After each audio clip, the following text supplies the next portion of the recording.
આજે કેલેન્ડર જોતા શીખવાના છે।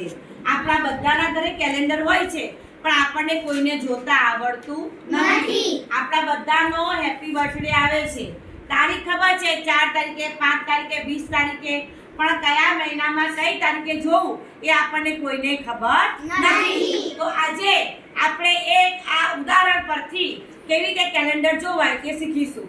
સૌથી પહેલા આ કેલેન્ડર કયા મહિનાનું છે?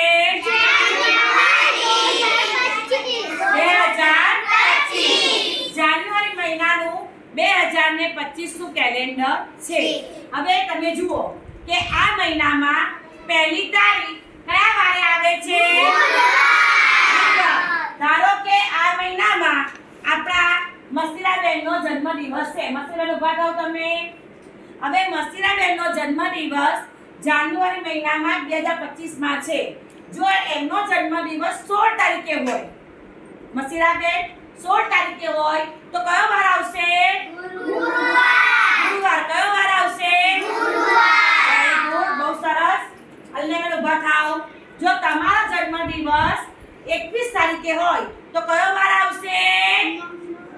તમે ના બોલશો ને બોલવા દો। 21 તારીખે કયો વાર આવે છે? મંગળવાર। આવી કે તારીખ જોવાની, એની ઉપર જે વાર હોય એનાથી આપણને ખબર પડે છે। હવે તમને બધાને ખબર છે કે જાન્યુઆરી મહિનામાં આપણે બધા પતંગ ચગાવીએ છીએ। ચગાવો છો? તો એ કયો તહેવાર છે? ઉત્તરાયણ। તો ઉત્તરાયણનો તહેવાર કઈ તારીખે આવે છે? 14મી જાન્યુઆરી। તો જાન્યુઆરી 2025 માં 14મી જાન્યુઆરી એટલે કે ઉત્તરાયણનો તહેવાર કયા દિવસે આવશે? આ 14 તારીખ છે, બરાબર? તો 14 તારીખે કયો વાર છે? મંગળવારના દિવસે ઉત્તરાયણનો તહેવાર આવશે। હવે આપણને ખબર છે કે આપણે સ્કૂલમાં બધા જ રાષ્ટ્રધ્વજ ફરકાવીએ છીએ, સલામી આપીએ છીએ। જાન્યુઆરી મહિનામાં કઈ તારીખે? 26 જાન્યુઆરી। કઈ તારીખે? તો 26મી જાન્યુઆરી આ મહિનામાં કયા વારે આવશે? રવિવાર। ઉત્તરાયણ કયા વારે આવશે? હવે તમને એવું કે જાન્યુઆરી મહિનામાં રવિવાર કેટલા છે? આ કેવો છે? રવિવાર। તો કેટલા છે? 1 2 3 4। Very good.